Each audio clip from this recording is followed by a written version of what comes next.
Sunita mister Sharma के घर काम करती है। शर्मा जी स्वभाव के बहुत दयालु और मिलनसार व्यक्ति हैं।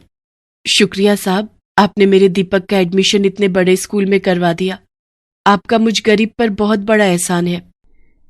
कोई बात नहीं सुनीता, बल्कि अच्छा ही है। दीपक अच्छे स्कूल में पढ़ लिख जाएगा तो बड़े होकर वो तुम दोनों का सहारा बनेगा। इसमें शुक्रिया की कोई बात नहीं। अच्छा मालिक, अच्छा मेम साहब, चलती हूँ। मम्मी, मैं ये सब क्या सुन रहा हूं? दीपक मेरे स्कूल में एडमिशन ले रहा है। अब वो हमारी नौकरानी सुनीता का बेटा मेरे स्कूल में और मेरी क्लास में पढ़ेगा। मैं ये कभी बर्दाश्त नहीं कर सकता। क्या करूं बेटा, तेरे पापा तो बहुत ही सीधे हैं। जरा सा सुनीता ने उनके आगे 4 आंसू क्या बहा दिए, उन्होंने फौरन स्कूल के प्रिंसिपल को फोन मिला दिया। वो दीपक अपने स्कूल में फर्स्ट आया था, इसलिए उसे आसानी से तेरे स्कूल में एडमिशन मिल गया। बाकी तू चिंता मत कर, उस दीपक को मुंह लगाने की कोई जरूरत नहीं है। रितु, तुम अपने बेटे को ये क्या पट्टी पढ़ा रही हो? ऐसी बातें कौन सिखाता है? दीपक हमारे घर काम करने वाली सुनीता का बेटा है, तो इसमें हर्ज क्या है? उसे भी पढ़ने का पूरा हक है। उसके पिता बीमार रहते हैं, दोनों पति पत्नी इतना नहीं कमा पाते। अगर हमने दीपक का एडमिशन करवा भी दिया तो पढ़ लिख कर अपने माता पिता का सहारा बनेगा। हमें तो खुश होना चाहिए कि हम किसी की मदद कर रहे हैं। अरे हर किसी की मदद ही करते रहेंगे क्या? कुछ तो सोचना चाहिए। अगर दीपक क्लास में हमारे बेटे रोहन से आगे निकल गया तो कभी सोचा है? वैसे भी मैंने सुना है 5th क्लास में अपने स्कूल में फर्स्ट आया था। मैंने रोहन को कह दिया है कि उससे डरने की जरूरत नहीं है, वो अपनी पढ़ाई पर ध्यान दे। हमारा रोहन किसी से कम थोड़ी है। अगले दिन से सुनीता का बेटा दीपक भी स्कूल जाने लगा, पर रोहन दीपक के साथ अच्छा व्यवहार नहीं करता था। 26 जनवरी आने वाली थी। रोहन की क्लास में भी सब बच्चे रिपब्लिक डे की तैयारी कर रहे थे। बच्चों, 2 दिन बाद गणतंत्र दिवस है। आप सब बच्चे चार्ट पेपर पर 26 जनवरी के लिए सुंदर ड्राइंग बनाकर लाओगे। जिन बच्चों की ड्राइंग सबसे अच्छी होगी उन बच्चों को प्रिंसिपल मैम की तरफ से इनाम दिया जाएगा।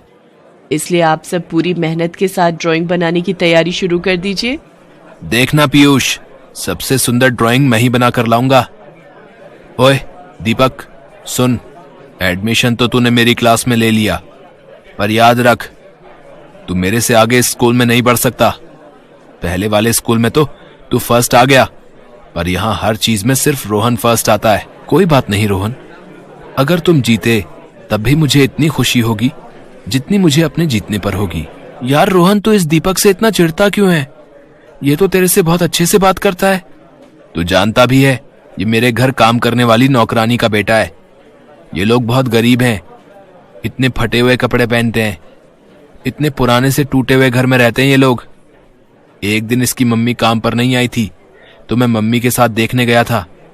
बहुत अंदर गंदी सी गलियों में जाकर इनका घर है, सारी झुग्गी झोपड़ी बनी हुई है वहां। सचमुच बहुत बदबू आ रही थी। अच्छा हुआ तूने मुझे बता दिया, मैं तो रोजाना नहाकर आता हूँ और कभी कभी ये मेरे साथ लंच भी कर लेता है। अब तो मैं इसके साथ बिल्कुल भी बैठकर लंच नहीं करूंगा, नहीं तो मेरे पास से भी बदबू आने लगेगी। रोहन और पीयूष की बातें सुनकर दीपक की आंखों में आंसू आ जाते हैं, पर वो अपने आप को संभाल लेता है। घर जाकर दीपक अपनी मम्मी सुनीता से कुछ पैसे मांगता है। मम्मी, मुझे स्कूल में गणतंत्र दिवस पर चित्र बनाकर ले जाना है। मुझे थोड़ा सा सामान खरीदना है। पापा से पैसे मांग लूं क्या? नहीं नहीं दीपक, पापा से मत मांग। काम से थके हुए हैं, सोने दे। मैं शाम के बर्तन करने जा रही हूँ, मालकिन से कुछ रुपए उधार ले आऊंगी। तू परेशान मत हो। अच्छा बेटा, कुंडी लगा ले, मैं थोड़ी देर में आती हूँ। सुनीता काम पर जाती है। वो जैसे ही कुछ रुपए उधार मांगती है, मालकिन रितु उसे ताने देने लगती है।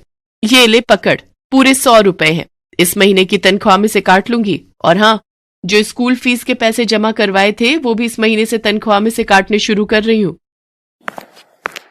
मम्मी, मुझे पता है दीपक मेरे से अच्छी ड्राइंग नहीं बना सकता। आप फालतू में ही सुनीता आंटी को 100 रुपए पकड़ा रही हो। सुनीता आंटी, देखना कंपटीशन मैं ही जीतूंगा। तो और क्या, मेरा बेटा किसी से कम थोड़ी है।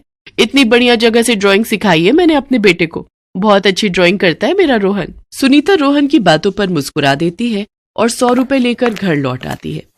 दीपक 26 जनवरी के लिए चित्र बनाने का सामान खरीद लाता है और एक बहुत ही सुंदर चित्र तैयार करता है। उधर रोहन भी अपनी ड्राइंग बना रहा था। अगले दिन सब बच्चे स्कूल में अपना अपना चार्ट पेपर लेकर पहुंचते हैं। रोहन अपना चार्ट पेपर घर पर ही भूल जाता है। पीयूष, अब मैं क्या करूंगा? मुझे कुछ समझ नहीं आ रहा। मैंने इतनी मेहनत से ड्राइंग तैयार की थी।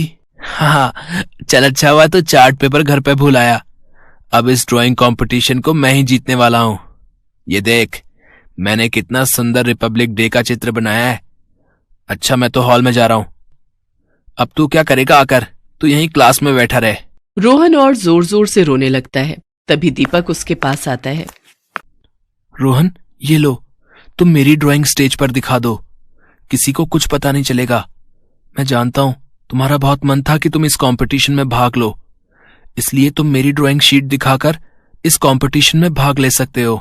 अगर मैंने तुम्हारा चार्ट पेपर स्टेज पर दिखा दिया तो तुम क्या दिखाओगे, उसकी तुम चिंता मत करो। मेरे पास एक और ड्राइंग है, ये देखो, मैं ये वाली दिखा दूंगा। पर ये तो अभी पूरी तरह बनी भी नहीं है, इसमें तो रंग भी नहीं भरे हुए हैं। क्या बात है बच्चों, तुम यहाँ बातें कर रहे हो और हॉल में कंपटीशन शुरू भी हो चुका है। अपना अपना चार्ट पेपर पकड़ो। और दीपक, तुमने अपनी ड्राइंग में कलर भी नहीं भरे। अच्छा ठीक है, चलो अब देर मत करो। रोहन, तुमने तो बहुत सुंदर ड्राइंग बनाई है, वेरी गुड।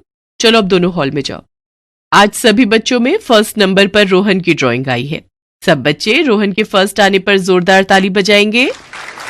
सेकंड नंबर पर ध्रुव, एक बार ध्रुव के लिए भी जोरदार तालियां। और थर्ड नंबर पर पीयूष, पीयूष के लिए भी जोरदार तालियां। रोहन तो अपना चार्ट घर पर ही भूल आया था, फिर इसके हाथ में ये चार्ट पेपर किसका है जिसकी वजह से ये फर्स्ट आया है? प्रिंसिपल मैम के हाथों से रोहन को प्रथम पुरस्कार मिलता है। रोहन दीपक की तरफ ही देख रहा था। वो बहुत शर्मिंदा था और मन ही मन सोच रहा था, मैंने दीपक को हमेशा गरीब और नौकरानी का बेटा बोला। कितनी नफरत करता था मैं दीपक से, पर आज मुझे फर्स्ट प्राइज जीतते देखकर भी दीपक के चेहरे पर कितनी खुशी है। पर इस इनाम का असली हकदार तो दीपक है। मुझे ये सच्चाई प्रिंसिपल मैम को बतानी ही होगी। प्रिंसिपल मैम, मुझे आपसे कुछ कहना है।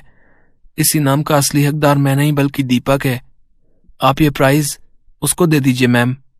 मैं तो अपना चार्ट पेपर घर पर ही भूल आया था, पर दीपक ने मुझे अपना चार्ट पेपर दे दिया। ये ड्राइंग दीपक ने की है। रोहन सारी बात हॉल में मौजूद टीचर्स और बच्चों के सामने कहता है। प्रिंसिपल मैम रोहन की ईमानदारी पर बहुत खुश होती हैं। एक ट्रॉफी रोहन के लिए भी लाई जाए। तुम दोनों हमारे स्कूल का गौरव हो। God bless you both. इसके बाद स्कूल में 26 जनवरी के लिए कार्यक्रम प्रस्तुत होते हैं। सब बच्चे मिलकर धूमधाम से रिपब्लिक डे मनाते हैं। घर आकर रोहन सारी बात अपने मम्मी पापा को बताता है। रोहन की मम्मी रितु भी दीपक के इस व्यवहार से बहुत खुश थी। उस दिन के बाद मालकिन रितु ने भी अपना व्यवहार बदल लिया। रोहन भी अब दीपक का अच्छा दोस्त बन गया था।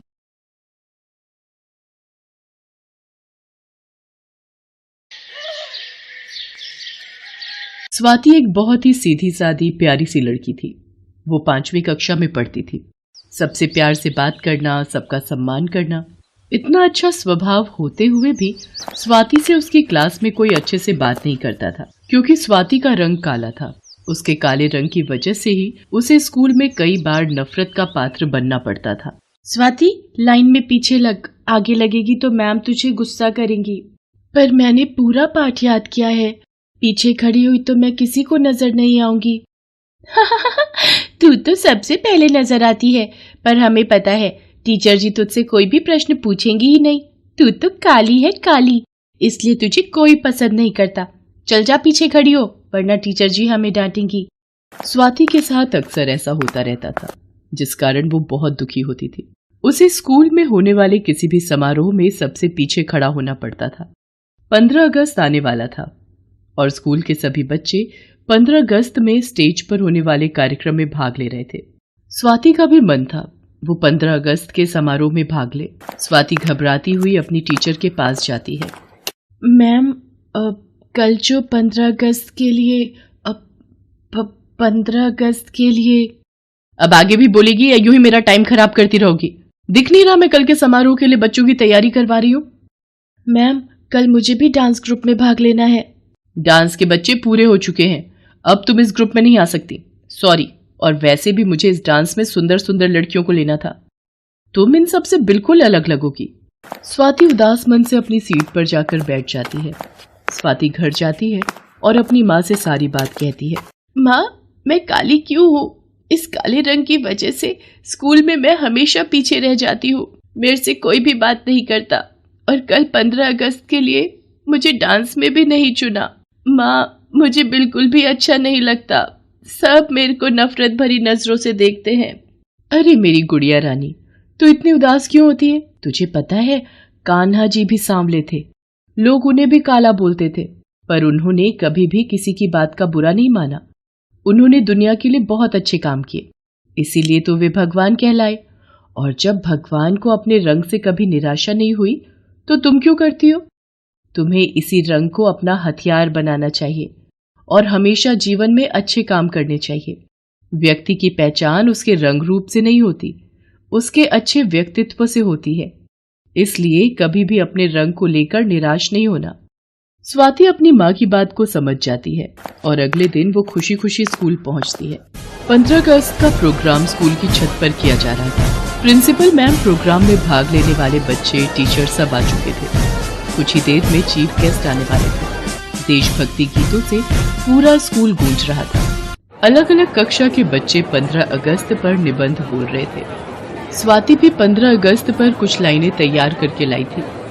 वो स्टेज पर बोलने जाने लगती है, तभी टीचर उसे आवाज देती है, देखो स्वाति, कुछ ही देर में चीफ गेस्ट आने वाले हैं, तुम स्टेज पर नहीं जाओगी। मैं नहीं चाहती तुम्हारी वजह से मेरी पूरी क्लास की बेइज्जती हो, इसलिए चुपचाप वहां जाकर बैठ जाओ। इतनी देर में प्रधानाचार्य जी भी स्टेज पर आ जाती है। आप सभी बच्चों को 15 अगस्त आजादी दिवस की हार्दिक शुभकामनाएं। हमारे बीच चीफ गेस्ट आ चुके हैं। अब सभी बच्चे जोरदार तालियों से उनका स्वागत करेंगे। कुछ ही देर में यहाँ देश का झंडा फहराया जाएगा। इसके बाद सभी कक्षा के बच्चे अपना सांस्कृतिक कार्यक्रम प्रस्तुत करेंगे। प्रोग्राम शुरू हो जाता है। उसके बाद देश का झंडा फहराया जाता है। बारी बारी सभी कक्षा के बच्चे सुंदर सुंदर तैयार होकर अपने कार्यक्रम प्रस्तुत करते हैं। स्वाति की क्लास के बच्चे भी ग्रुप डांस के लिए स्टेज पर पहुंचते हैं। जो झंडा अभी कुछ देर पहले लहराया गया था, बच्चे उसके आसपास ही डांस कर रहे थे। झंडा जिस डंडे से बंधा था, वो डंडा लगातार हिल रहा था। सब लोगों का ध्यान बच्चों के डांस की तरफ था। अचानक स्वाति की नजर गिरते हुए झंडे के डंडे पर पड़ती है। स्वाति दौड़ती हुई स्टेज पर जाती है और उस गिरते हुए झंडे का डंडा पकड़ लेती है। स्वाति को ऐसा करते देख स्पोर्ट टीचर भी स्टेज पर भागता है और स्वाति की मदद करता है। स्वाति के कारण बच्चों को चोट आने से बच जाती है। सब लोग स्वाति के साहस के लिए उसे शाबाशी देते हैं। अगर ऐसे होनहार और साहसी युवा बच्चे इस देश में हों, तो इस देश की तरक्की को कोई नहीं रोक सकता। तुम्हारे कारण आज बच्चों को चोट लगने से बच गई और एक हादसा टल गया। तुमने अपनी जान की परवाह भी नहीं की। आज तुमने देश के झंडे को जमीन पर गिरने से बचा लिया। तुम में इतना साहस कहां से आया बेटा? सर, ये सब मैंने क्लास टीचर प्राची मैम से सीखा है। उन्होंने हमें सिखाया है कि हमें कभी भी अपने देश के झंडे को जमीन पर नहीं गिरने देना चाहिए। भारत देश का झंडा हमारी आन बान और शान का प्रतीक है और इसकी रक्षा करना हमारा कर्तव्य है। मैम कहती हैं कि हमें सदैव दूसरों की मदद करनी चाहिए और मुश्किल वक्त में साहस दिखाना चाहिए। मुझे प्राची मैम की बातें याद थी, इसलिए मैंने वही किया जो उनसे सीखा। Miss Prachi, very good. आपने अपनी कक्षा के बच्चों को बहुत अच्छी शिक्षा दे रखी है। शाबाश स्वाति बेटा। मैं यहाँ पर एक बात के लिए और सावधानी बरतना चाहूंगी। आज के बाद किसी भी समारोह से पहले एक बार सारा प्रबंध मैं अपनी आंखों से चेक करूंगी, ताकि ऐसी अनहोनी से बचा जाए। बाकी इसके लिए स्कूल का स्टाफ भी सावधानी बरते, ऐसी मैं कामना करती हूँ। मैंने स्वाति के साथ कितना बुरा व्यवहार किया, पर आज इसी स्टूडेंट के कारण मेरी सबके बीच वाहवाही हुई है। मैं आज के बाद स्वाति के साथ रंग को लेकर कोई भी भेदभाव नहीं करूंगी। सब लोग मिलकर स्वाति के लिए तालियां बजाते हैं। प्रिंसिपल मैम सब बच्चों के साथ साथ स्वाति को भी साहस के लिए पुरस्कार देती हैं। उस दिन स्वाति की खुशी का ठिकाना नहीं रहता। आज उसकी क्लास के सब बच्चे उससे बहुत अच्छे से बात कर रहे थे। उसके बाद सभी बच्चों को 15 अगस्त त्योहार की खुशी में मिठाई और टॉफियां बांटी जाती हैं। Thanks for watching.